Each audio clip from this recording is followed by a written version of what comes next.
Hello everyone, this is me Manish. आज मैं फिर से स्वागत करता हूँ आपका आपके पैरस चैनल एडू फॉर फ्यूचर्स में। तो आज मैं यहाँ पे नोमेनक्लेचर्स जो हेलो एल्किन्स एंड हेलो एराइन्स में है वो पढ़ाऊँगा और साथ साथ में और भी अदर चैप्टर्स के नोमेनक्लेचर को भी दिखाऊँगा, बताऊँगा कि कैसे कैसे चीज़ें करनी है आपको ताकि चीज़ें आसान हो जाए।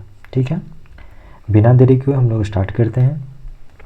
फर्स्ट थिंग्स है हाइड्रोकार्बन। तो हाइड्रोकार्बन क्या होता है? जिसमें हाइड्रोजन और कार्बन से मिलके कोई कंपाउंड बनती है, उसको हाइड्रोकार्बन कहते हैं। और ये बेसिक सा नॉलेज है कि कार्बन कितनी बनाती है, तो 4 कोवेलेंट कंपाउंड बनाती है। ठीक है, कैसे बनाती है तो देख सकते हैं, एक इधर एक इधर एक इधर एक इधर। यहाँ पे क्या क्या मिलके बना है? तो हाइड्रोजन हाइड्रोजन और एक यहाँ पे कार्बन, मतलब कि कार्बन और हाइड्रोजन के बीच जो मिलके कंपाउंड बना रही है उसको क्या करें? हाइड्रोकार्बन। और कार्बन कितने कोवेलेंट कंपाउंड बना रही है? तो 4। चलो इतना तो सब जानते हैं, हमको इतना मतलब ही नहीं है। अब मेन थिंग्स है यहाँ पे ये अल्केन, अल्कीन और अल्काइन। मतलब कि कार्बन कार्बन के बीच में सिंगल बॉन्ड हो, कार्बन कार्बन के बीच में डबल बॉन्ड हो और कार्बन कार्बन के बीच में ट्रिपल बॉन्ड हो। जब कार्बन कार्बन के बीच में सिंगल बॉन्ड हो तो अल्केन कहलाती है, कार्बन कार्बन के बीच में जब डबल बॉन्ड हो तो अल्कीन कहलाती है, ट्रिपल हो तो अल्काइन कहलाती है। तो इसको हम कैसे डिफरेंस करेंगे? एन मतलब एक सिंगल बॉन्ड, इन मतलब डबल बॉन्ड, आइन मतलब ट्रिपल बॉन्ड। ऐसे ऐसे ऐसे और ऐसे ऐसे ऐसे, ये ध्यान में रखना है। ठीक है, चलो अब हम लोग चलते हैं इसके फार्मूलेस पे। फार्मूला क्या है? तो देखो, फार्मूला है सिंपल। आप एक वायरल रील्स देख रखे होगे और उसमें ऐसे करके पढ़ाते हैं एक टीचर नाच नाच के, कह दो ना +2, कह दो ना -2, ऐसे करके पढ़ाते हैं वो। ठीक है, कह दो ना +2, कह दो ना -2। तो पहले आपको ध्यान में ये रखना है कि जो अल्कीन होती है ना उसकी कह दो ना +2 होती है, मतलब कि CnH2n होती है। और यहाँ पे n का वैल्यू 1 2 3 4 5 कुछ भी हो सकता है। ठीक है, लेकिन आपको ये ध्यान में चीज़ रखना है कि n एक एल्कीन और अल्काइन में नहीं होता है, मतलब कि पहला जो रहता है ना वो नहीं होता है। ठीक है, इससे क्या समझ, मतलब इससे अब मैं क्या करना चाह रहा हूँ, अब मुझे पता है आपको नहीं समझ में आया होगा। देखो मैं बताता हूँ, अगर एक हम यहाँ पे डाल रहे हैं तो क्या बनेगा? CH2, तो CH, तो ये कोई कंपाउंड बन रहा है। मैंने आपको अभी जस्ट बताया था कि कार्बन कम से कम 4 कोवेलेंट बॉन्ड बनाना होता है। ठीक है, 4 कोवेलेंट बॉन्ड बनाना होता है, तो यहाँ पे तो सिर्फ 2 ही बन रहा है, मतलब कि ये एग्जिस्ट ही नहीं करता है ऐसा कुछ। लेकिन वही अगर हम ये देखें, कह दो ना +2, मतलब कि एल्केन का देखें और इसका एक लेकर ले n बराबर 1, तो क्या बन रहा है? C1H2 गुने 1 +2, तो इसका क्या बन रहा है? तो CH4 बन रहा है, मतलब कि ये एग्जिस्ट कर रहा है।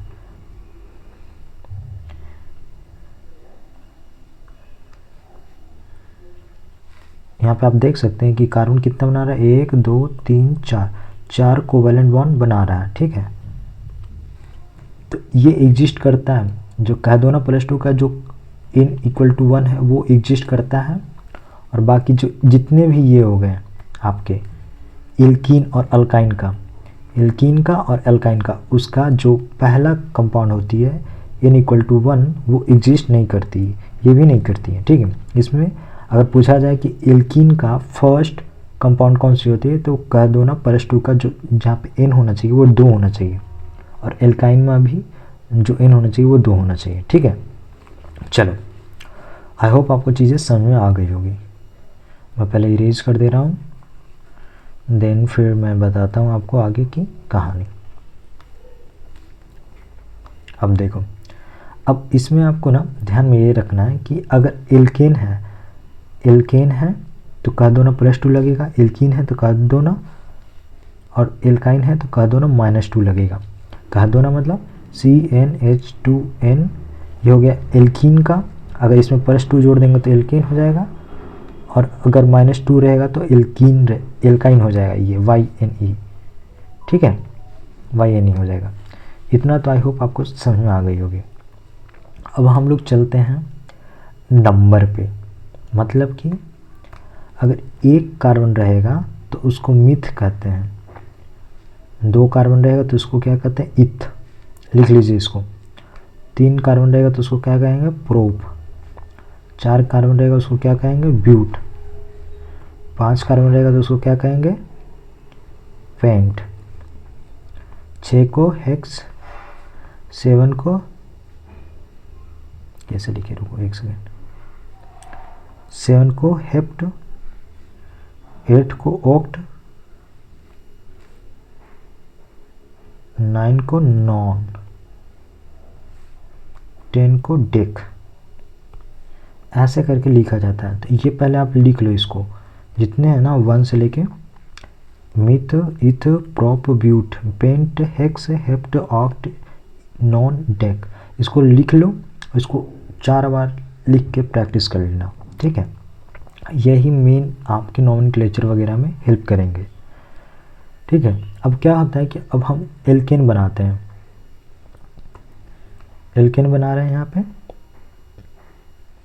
तो जो नेमिंग है, वर्ड्स हैं, उसके लास्ट में ANE जोड़ेंगे। और एल्कीन बनाएंगे तो उसमें ENE जोड़ेंगे, और एल्काइन बनाएंगे तो उसमें YNE जोड़ेंगे। ठीक है, अब यहाँ पे जो n = का जो वैल्यू है वो नीचे यहाँ पे देख सकते हैं, 10 तक दिया हुआ है। ठीक है, अब अगर हम CH4 डाल रहे हैं तो क्या बनेगा, मीथेन बन जाएगा। इसको इरेज कर दे रहा हूँ।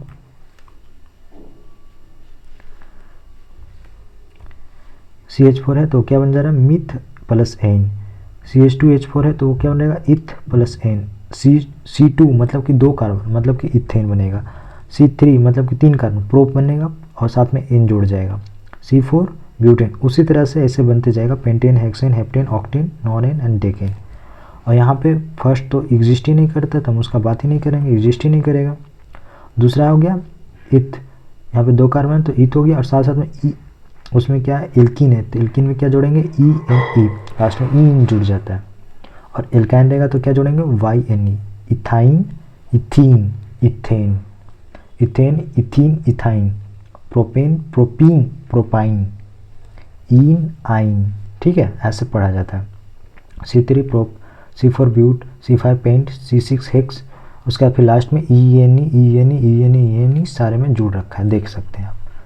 तो ऐसे करके इसको हम लोग पढ़ेंगे। ठीक है, चलिए अब हम जाते हैं एक इम्पॉर्टेंट चीज़ पे कि एल्काइल ग्रुप बनाते कैसे हैं। ठीक है, तो मैंने अभी जस्ट बताया था कि एल्केन को ऐसे लिखते हैं, methane, ethane, propane, butane, pentane, ऐसे कर करके लिखते हैं, पूरा 1 से लेके 100 तक नंबर ऑफ कार्बन के अनुसार से हम लोग लिखते हैं। ठीक है, अब क्या करते हैं कि हमको एक अल्काइल ग्रुप बनाना है। अल्काइल ग्रुप मतलब R। ठीक है, R ये बनाना है, तो वो कैसे बनाएंगे, तो एल्केन में से एक हाइड्रोजन को माइनस कर देते हैं। क्या करते हैं, एल्केन में से जो एक हाइड्रोजन है उसको माइनस कर देते हैं, तो क्या बन जाता है, अल्काइल ग्रुप। जैसे एग्जांपल हम लेते हैं, यहाँ फर्स्ट है मीथेन। मीथेन मतलब CH4, और उसमें से एक हाइड्रोजन माइनस कर देना तो क्या बनेगा, मिथाइल। मिथाइल मतलब CH3, तो क्या बन जा रहा है, मिथाइल CH3। इथेन कितना होता है, C2H8, H8 होता है, पता करते हैं, कह दो ना, +2 C2H2 गुने 2 + 2 C2H6 हो रहा है, तो नहीं, 8 नहीं होता है। ठीक है, हमको पता था कि 8 नहीं होता, लेकिन हम जैसे हम ये देख रहे हैं ना कि CH+4 हो जा रहा है, तो इसमें फिर अगर हम CH+4 जोड़ देंगे तो C2H8 हो जाएगा। तो ये हम आपसे गलती करवाना चाहते थे ताकि आप इसको सीखो कि ऐसे नहीं होता है चीज़ें। क्या हो जाएगा यहाँ पे, तो C2H6 हो जाएगा। ठीक है, 8 नहीं होगा, 6 हो जाएगा। तो C2H6 हो जाएगा, 8 नहीं होगा। इथेन का क्या होगा, अगर इसमें से एक H हटा देंगे तो क्या बन जाएगा, तो फिर एक H इसमें से माइनस कर देंगे तो क्या बन जाएगा, C2H5, ठीक है, ऐसे बन जाएगा। अब आप कहोगे कि इसका CH4 हो गया, इसका होगा क्या C2H6, इसका होगा C3H8, इसका होगा C4H10। वो आप कहोगे कि आप इतना जल्दी जल्दी कैसे लिख ले रहे हो, आएगा ना मन में थाउट कि आपको याद है, नहीं मुझे याद नहीं है, मैं यहाँ पे एक चीज़ लगा रहा हूँ, वो है होमोलोगस। आप बोलोगे कि होमोलोगस क्या होता है? होमोलोगस होता है बेसिकली कि कोई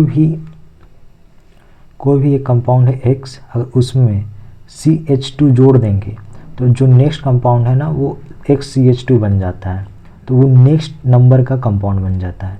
वो एल्केन, ईन और आइन, मतलब एल्कीन और एल्काइन तीनों में फॉलो होता है। क्या आपको जोड़ना है, सिंपल सा CH2 जोड़ देना है। CH2 मतलब 12 + 2 मतलब कि 14 यू जोड़ देना होता है।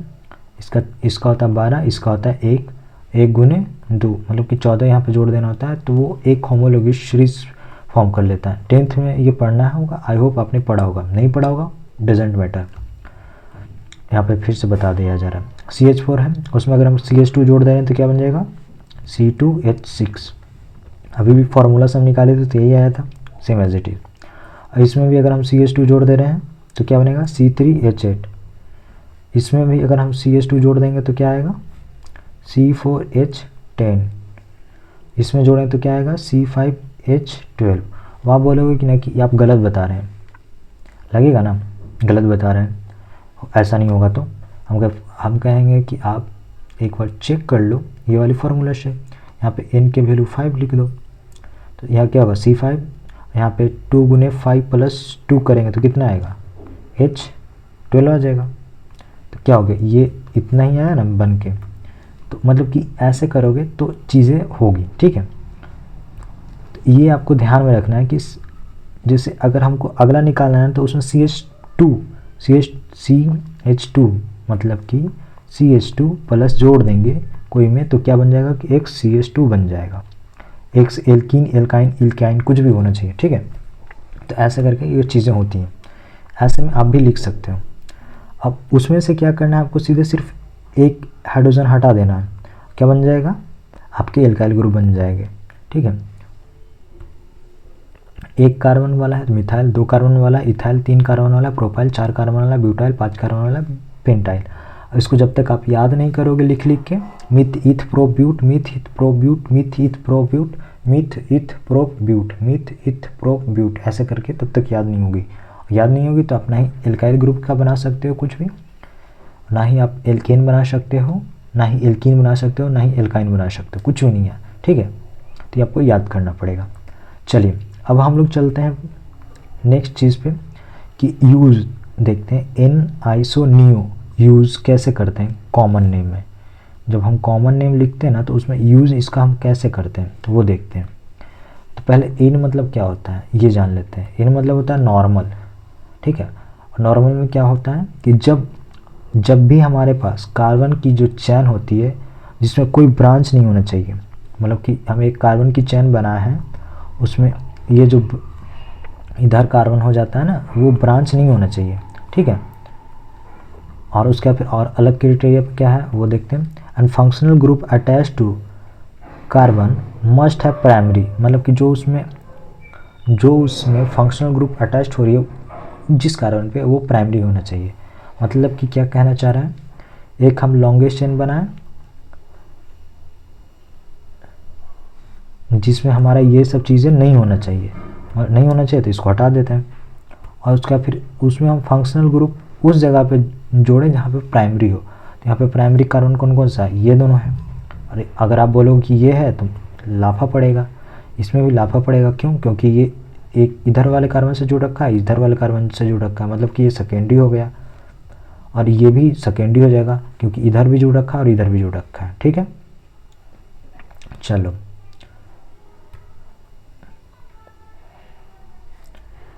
अब क्या हो रहा है कि अगर इससे कोई फंक्शनल ग्रुप अटैच है लाइक ब्रोमीन, तो ये जो स्ट्रक्चर बनेगा ना वो इन, जब हम इसका कॉमन नेम लिखेंगे तो उसमें इन जोड़ दे सकते हैं।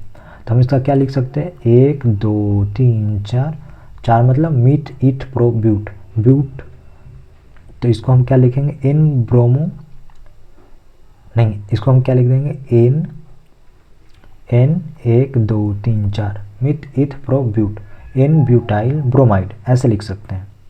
ठीक है, ये कॉमन नेम हो गया। अभी हम कॉमन नेम पे जा नहीं रहे हैं तो देखेंगे नहीं। ठीक है, अभी तो जस्ट मैं आपको इन का यूज़ बता रहा हूँ। अब यहाँ पे देख सकते हो कि जैसे ये है, इसमें ब्रांचिंग नहीं होनी चाहिए, बीआर कहाँ जोड़ी होनी चाहिए, तो प्राइमरी कार्बन पे, तो ये क्या हो गया, यहाँ पे इन लगा सकते हैं कॉमन नेम पे। ठीक है, अब हम इसको ना, ये तो ऐसे लिखते हैं और इसको हम ऐसे भी लिख सकते हैं, 1 कार्बन 2 कार्बन 3 कार्बन, तो इसको हम ऐसे भी लिख सकते हैं बॉन्ड लाइन फॉर्मेशन से। तो सेम एज इट इज़ वहाँ पे भी देख सकते हो आप कि एक बॉन्ड लाइन फॉर्मेशन है कितने की, 1 2 3 4 5 6 7 कार्बन के, जिसमें जो फंक्शनल ग्रुप है वो कहाँ अटैच्ड है, तो वो अटैच्ड है आपके प्राइमरी वाले पे। तो ये जो स्ट्रक्चर है ना, ये स्ट्रक्चर के जब कॉमन नेम की नंबरिंग करेंगे, कॉमन नेम लिखेंगे इसकी, तो इसमें क्या करेंगे हम लोग, इन यूज कर सकते हैं। ठीक है, लाइक ये देख लो, इसमें भी हम इन यूज कर सकते हैं। तो इसको ऐसे लिखो या ऐसे लिखो, बात बराबर है। वो बॉन्ड लाइन फॉर्मेशन है, ये एक्सप्लोर करके फॉर्मेशन है। ठीक है, तो आई होप आपको इन की जो फॉर्मेशन है वो समझ में आ गई होगी, इन किसे बोला जाता है ये समझ में आ गई होगी। ठीक है, चलिए अब हम लोग चलते हैं आइसो। आइसो किसको कहते हैं, कॉमन नेम में आपने सुना होगा ना, आइसो सेकेंडरी क्या होता है, तो ये देखते हैं। तो बेसिकली ना जो आइसो है और सेकेंडरी होती है और सेम होती है अप टू 3 कार्बन एटम, मतलब कि अगर कोई कार्बन एटम्स की कंपाउंड्स में अगर 3 कार्बन एटम है तो वहाँ तक आइसो और सेकेंडरी को सेम माना जाता है। लेकिन वही अगर 3 से 4 हो जाता है नंबर ऑफ कार्बन एटम्स, तो आइसो अलग चीज़ होता है, सेकेंडरी अलग होता है। कैसे होता है चलिए देखते हैं। पहले मैं बताता हूँ कि आइसो होता क्या बेसिकली। तो आइसो क्या होता है कि जब if number of carbon atoms क्या होना चाहिए, ग्रेटर देन 3 होना चाहिए, और जो उसका फंक्शनल ग्रुप है अटैच टू कार्बन जो प्राइमरी हो, तो वो क्या कहलाता है, आइसो कहलाता है। एक चीज़ आप कॉमन इसमें भी देख रहे होंगे कि इनमें भी जो कार्बन है ना, जो मतलब जो फंक्शनल ग्रुप है वो किस कार्बन पे अटैच होनी चाहिए, तो प्राइमरी पे, और यहाँ भी प्राइमरी पे ही अटैच होनी चाहिए। तो ये दोनों में एक चीज़ कॉमन है, तो ये आपको ध्यान में रखना है कि दोनों में प्राइमरी पे ही जाके अटैच्ड हो। ठीक है, और इसमें नंबर ऑफ कार्बन कितनी होनी चाहिए, तो 4 हो 5 हो 6 हो 7 हो 8 हो 9 हो 10 हो, कुछ भी हो, बस 3 से ज़्यादा होना चाहिए। ठीक है, जो नंबर होना चाहिए वो 3 से ज़्यादा होना चाहिए। ये है। अब आइसो बेसिकली है क्या, आइसो क्या है, जब कोई एक कार्बन दूसरे कार्बन से इस वे में जुड़ रखा हो तो जो फंक्शनल ग्रुप होनी चाहिए वो प्राइमरी होनी चाहिए, और ये वाली स्ट्रक्चर को हम लोग आइसो कहते हैं। ठीक है, चलो पहले डिफरेंस समझते हैं, आइसो क्या होती है नहीं होती है। देखो मैं बताया था कि are same up to 3 carbon atom, मतलब कि इसमें देखो ये कंपाउंड है, इसमें क्या है कि कितने हैं, 1 2 3 कार्बन एटम है, तो इसको सेकेंडरी प्रोपाइल ब्रोमाइड कह लो या आइसो प्रोपाइल ब्रोमाइड कह लो, दोनों का बात बराबर है, दोनों बात इक्वल होगा। अब आप सोच रहे हो कि ये सेकेंडरी कहाँ से आ गया, आ रहा होगा ना डाउट, तो एक लफा पड़ेगा कि मैंने अभी जस्ट बताया था आपको पहला ही लेक्चर में कि जब कार्बन दूसरे एक और दूसरे कार्बन से जुड़ रखी हो, मतलब कि जब एक कार्बन 2 कार्बन से जुड़ रखी होती है तो वो सेकेंडरी स्ट्रक्चर कहलाती है। अब सेकेंडरी को हम ऐसे लिखें या पूरा फुल नेम में लिख दें, या हम सेक लिख दें, बात इक्वल है। ठीक है, अब आप कहोगे कि प्रोपाइल कहाँ से आ गया, अभी थोड़ा देर पहले बताया था ना, मीथ ईथ प्रोप ब्यूट, मतलब एक कार्बन मीथ होना चाहिए, 2 कार्बन प्रोप होना चाहिए, 3 कार्बन प्रोपाइल होना चाहिए, 4 carbon meth eth prop but butyl होना चाहिए। ठीक है, अब ये क्या है, एक अल्काइल ग्रुप्स है, इसलिए यहाँ पे जो आपके फंक्शनल ग्रुप हैं देख सकते हो जो फंक्शनल ग्रुप है वो कहाँ अटैच्ड है, जिस कार्बन पे वो क्या है, वो सेकेंडरी है, ठीक है। यहाँ पे सेकेंडरी लग गया और साथ साथ में ये 3 कार्बन वाला है जिसमें प्रोपाइल और साथ में ब्रोमाइड, मतलब कि सेकेंडरी प्रोपाइल ब्रोमाइड हो गया ये। अब आप बोलोगे कि आइसो में आपने बोला था कि प्राइमरी होना चाहिए, आप बोल रहे हो कि आइसो और ये दोनों सेम होगा, तो मैंने ये भी बताया था ना कि up to 3 carbon atom same होता है, दोनों आइसो और सेकेंडरी 3 कार्बन आइटम तक सेम होता है, ठीक है। लेकिन वही अगर 4 कार्बन आइटम होता है ना तो डिफरेंट हो जाता है। कैसे, चलो देखते हैं, ठीक है। यहाँ पे देख सकते हो कि एक एक स्ट्रक्चर बना हुआ है। अब इसको कोई कह देगा कि आपको पहचानना है कि आप कैसे पहचानोगे, तो हम तो सीधा मानेंगे हम ऐसे पहचानते हैं। जहाँ पे देखेंगे कि ऐसे करके कोई एक स्ट्रक्चर बन गया है तो वो आइसो होगा। और एक चीज़ ध्यान में रखना है कि वो फंक्शनल ग्रुप जहाँ अटैच होना चाहिए वो प्राइमरी होनी चाहिए। तो अब यहाँ पे मेरे को बताओ इसका जो फंक्शनल ग्रुप है जिस कार्बन से अटैच्ड है वो प्राइमरी है या सेकेंडरी है। तो आप बोलोगे कि देखो इधर है कोई कार्बन नहीं है, तो मतलब कि इधर तो नहीं है, बच गया ये, तो इस साइड में एक कार्बन है, मतलब कि ये प्राइमरी हो गया।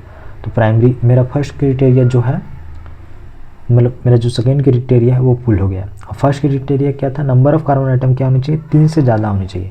तो हम अब टोटल जोड़ेंगे 1 2 3 4, मतलब कि दोनों क्राइटेरिया मेरा पूरा हो गया है, ठीक है।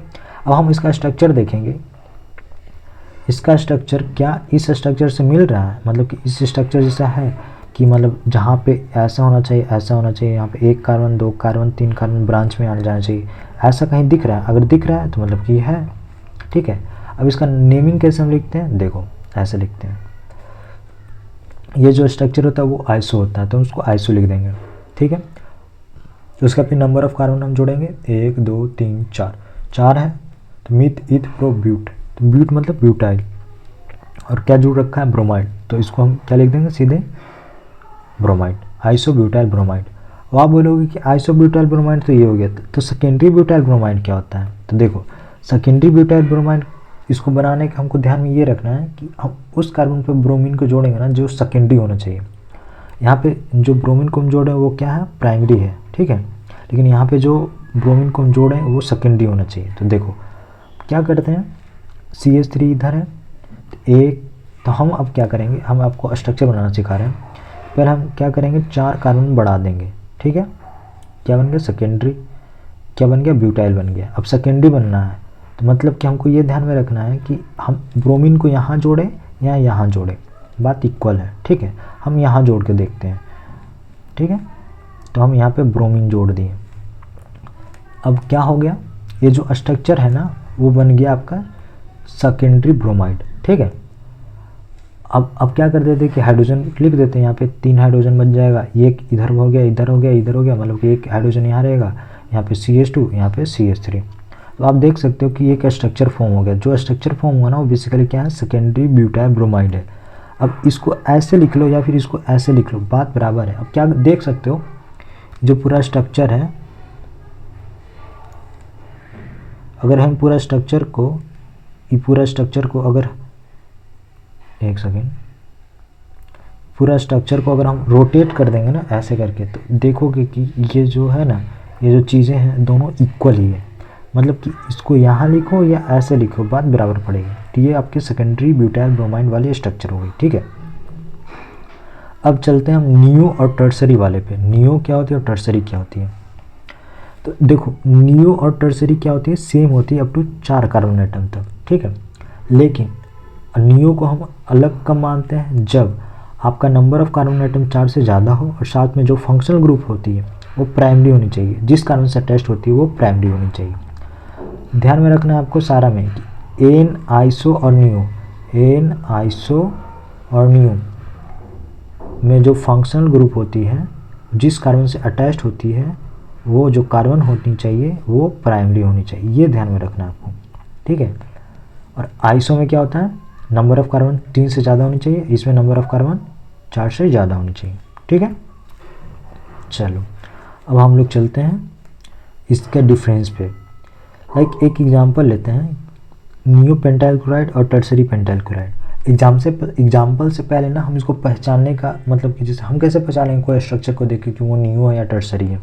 तो नियो टर्सरी का दो पहचानने का नियम है कि नंबर ऑफ कार्बन आइटम्स कितने होने चाहिए, 5 से ज़्यादा, 4 से ज़्यादा होने चाहिए। तो हम इसमें देखते हैं 1 2 3 4 5, 5 तो है। इसमें भी देखते हैं 1 2 3 4 5, इसमें भी 5 है, मतलब कि ये दोनों हो सकता है। हमको नहीं पता कि नियो पेंटाइल क्लोराइड है या टर्सरी पेंटाइल क्लोराइड है। अब दूसरा जो क्या है आपका क्राइटेरिया, वो क्या है कि फंक्शनल ग्रुप होना चाहिए और जिस कारण से टेस्ट हो वो प्राइमरी होनी चाहिए। तो अब हम देखेंगे यहाँ पे कि फंक्शनल ग्रुप कौन वाले कार्बन पे अटैच्ड है। तो इसमें जो फंक्शनल ग्रुप है इस कार्बन पे अटैच्ड है और इसमें जो फंक्शनल ग्रुप है इस कार्बन पे अटैच्ड है।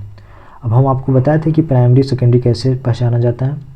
तो यहाँ पे देखिए जो ये कार्बन जिस कार्बन से अटैच्ड है फंक्शनल ग्रुप, वो क्या है, सिर्फ एक कार्बन से जुड़ रखा है, मतलब कि ये प्राइमरी हो गया, ठीक है। और यहाँ पे जो फंक्शनल ग्रुप है वो 1 2 3 कार्बन से जुड़ रखा है, मतलब कि ये टर्सरी हो गया। तो अब हमको समझ में आ गया कि ये जो स्ट्रक्चर होगा ना, ये टर्सरी, ये तो नियो तो एकदम नहीं होगा, क्योंकि नियो के लिए हमको चाहिए प्राइमरी। तो यहाँ पे जो ये स्ट्रक्चर बन जाएगा वो क्या हो जाएगा, नियो पेंटाइल क्लोराइड। और जो ये स्ट्रक्चर बना है वो क्या हम कह देंगे, टर्सरी पेंटाइल क्लोराइड, ठीक है। अब देखो इसको पहचानने का नियम सिंपल सा है कि जब ऐसे करके कहीं दिख जाए और यहाँ से कोई फंक्शनल ग्रुप जुड़ा, ये जब दिख जाए तो समझ जाना कि वहाँ पे नियो आ रहा है, ठीक है। क्या आ रहा है, नियो आ रहा है। तो हम इसको ऐसे पहचान सकते हैं, एक कार्बन होना चाहिए, 2 कार्बन चाहिए, 3 कार्बन चाहिए, मतलब 4 कार्बन ऐसे होनी चाहिए और 1 कार्बन यहाँ जुड़ा होना चाहिए। फंक्शनल ग्रुप जिस कार्बन से अटैच्ड हो वो प्राइमरी होनी चाहिए, मतलब कि वो सिर्फ एक ही कार्बन से जुड़ रखी हो, ठीक है। तो ये होनी चाहिए। तो ये आपको चीज़ें हैं जो मुझे लगता था कि मैं बता दूं तो आपको समझ में आ जाएगी। अब चलिए नोमेनक्लेचर पे चलते हैं। नोमेनक्लेचर में चलेंगे, कॉमन नेम की नोमेनक्लेचर, तो वो कैसे लिखा जाता है। पहले क्या लिखते हैं कि कोई भी हम स्ट्रक्चर को देखते हैं ना, तो उसका जो पहले अल्काइल ग्रुप है ना उसको पहले लिखते हैं, उसके बाद फिर उसकी फिर number of name of halide लिख देते हैं। कि मतलब कि वो जैसे क्या होता है कि ये एक अल्काइल ग्रुप है और ये एक एक्स है, तो हम इसको क्या कहेंगे कि अल्काइल हलाइड, ठीक है। अगर आर की जगह क्लोरीन यहाँ पे लिख दिए तो हम क्या इसको कहेंगे, अल्काइल क्लोराइड, ठीक है। तो मतलब क्या कहना क्या चाह रहा है कि जो पहले अल्काइल ग्रुप लिखो, उसके बाद फिर जो उसके बाद में जो भी हलाइड जुड़ रखा है उसका नाम लगा दो। तो एफ का होता है फ्लोराइड, Cl का होता है क्लोराइड, Br का होता है ब्रोमाइड, I का होता है आयोडाइड। इतना तो पता होगा, इसको लिखवाने की ज़रूरत आई थिंक नहीं है, ठीक है। तो आप ऐसे करके लिख सकते हैं। अब चलो इसको स्ट्रक्चर से देखते हैं। आपके एनसीईआरटी में जो स्ट्रक्चर है उससे हम देख लेते हैं कुछ, ठीक है। मैंने बताया था कि पहले नंबर ऑफ कार्बन देखो कितना, 1 2 3 4। तो मिथ इथ प्रोप ब्यूट लग जाएगा, यहाँ पे देख सकते हो कि इसको CH3 होना चाहिए। तो यहाँ से क्या है, एक हाइड्रोजन मिसिंग है, तो मतलब ब्यूटेन नहीं लिखेंगे, ब्यूटाइल लिख देंगे। तो यहाँ पे क्या हो जाएगा, ब्यूटाइल लिख देंगे। और साथ में क्या जुड़ रखा है, ये कौन सा है, इसका क्या नाम है, ब्रोमाइड। तो क्या लिख देंगे, ब्यूटाइल ब्रोमाइड, क्या कह देंगे, ब्यूटाइल ब्रोमाइड। अब आप कहोगे कि ये लॉन्ग चैन है तो हम इसमें क्या लगाएंगे, एन लगाएंगे, आइसो लगाएंगे, नियो लगाएंगे, बताओ क्या लगाएंगे। तो आपको मैंने अभी जस्ट आपको बताया था कि जब लॉन्ग चेन रहेगा कार्बन चेन जिसमें कोई ब्रांच नहीं होगा तो उसमें हम क्या यूज कर सकते हैं, एन यूज कर सकते हैं। तो यहाँ पे हम क्या यूज कर देंगे, एन यूज कर सकते हैं, मतलब इसका पूरा नाम क्या हो जाएगा, एन ब्यूटाइल ब्रोमाइड हो गया, ठीक है। चलिए नेक्स्ट पे चलते हैं। आई थिंक आप इसको लिख लिए होंगे या फिर आपको समझ में आ गया होगा, तो हम इसको इरेज करते रहें ताकि अगले जो स्ट्रक्चर है वो देख लेते हैं। अब ये स्ट्रक्चर है, इसमें कितना है, तो अब इसमें हम क्या करेंगे ना कि पहले हम देखेंगे कितना नंबर ऑफ कार्बन है, 1 2 3 4, मतलब नंबर ऑफ कार्बन तो 4 है, तो मिथ इथ प्रो ब्यूट लग जाएगा। तो इसको हम लिख देंगे ब्यूटाइल लिख देंगे। और इसमें क्या है, एक कौन सा फंक्शनल ग्रुप है, तो क्लोराइड है, तो ये भी लिख दिए ले भाई। पहले क्या लिखना था, अल्काइल ग्रुप का नाम लिख दिए, फिर क्या लिखना है हमको, मतलब हेलोजन का नाम लिख दिए, हैलाइड ग्रुप का, तो क्लोराइड भी लिख दिए। अब देखना है क्या कि स्ट्रक्चर को देख के डेजा वू की फीलिंग्स आ रही है कुछ, ये कार्बन ऐसे करके कुछ फीलिंग्स आ रही है डेजा वू की। ऐसे ही लिख दो, यहाँ पे एक कार्बन है, यहाँ पे एक कार्बन से, एक कार्बन से, अगर हम ये पूरा स्ट्रक्चर को ऐसे घुमा दें तो ऐसे हो जाएगा ना, ये इधर, ये इधर, ये इधर, इसको ऐसे घुमा दे, मतलब ये और ये दोनों स्ट्रक्चर तो सेम है, समझ में आ रहा है ना कुछ। तो देखो मैंने अभी आपको बताया था कि जो आइसो होता है ना, आइसो में ये ध्यान में रखना होता है कि जो स्ट्रक्चर है ये होनी चाहिए और फंक्शनल ग्रुप जो अटैच्ड हो प्राइमरी से होनी चाहिए। तो अब हम देखेंगे कि हाँ, अब यहाँ पे हम देखेंगे, कहाँ गया मेरा स्ट्रक्चर, हाँ, अब यहाँ पे हम देखेंगे कि क्या ये जो फंक्शनल ग्रुप है वो अटैच्ड है प्राइमरी से। तो अरे हाँ, ये तो अटैच्ड है, मतलब कि ये जो स्ट्रक्चर हो गया वो क्या हो गया, ये आइसो हो गया। ठीक है, तो हम इसको क्या लिख देंगे, आइसोब्यूटाइल क्लोराइड लिख देंगे। ठीक है, क्या लिख देंगे, आइसोब्यूटाइल क्लोराइड लिख देंगे। चलिए, एक लास्ट स्ट्रक्चर है, इसको समझा देते हैं। पहले अब इसमें हम क्या देखेंगे, नेमिंग कैसे इसका करेंगे, पहले नंबर ऑफ कार्बन देख लेंगे। 1 2 3 4 5 6, मतलब नंबर ऑफ कार्बन कितना हमारा 6 है, 6 ही ना है, 1 2 3 4 5 6, हाँ 6 है। ठीक है, चलिए, तो नंबर ऑफ कार्बन कितना है 6 है, तो हम 6 को क्या लिख देते हैं, मिथ इथ प्रोप ब्यूट हेप, हाँ प्रोप ब्यूट, उसके बाद फिर 5 कार्बन को क्या कहते थे, पेंट, और 6 कार्बन को हेक्स कहते थे। तो इसको हम क्या लिख देते हैं, पहले हेक्साइल, ये क्या जुड़ रखा है, ब्रोमाइड,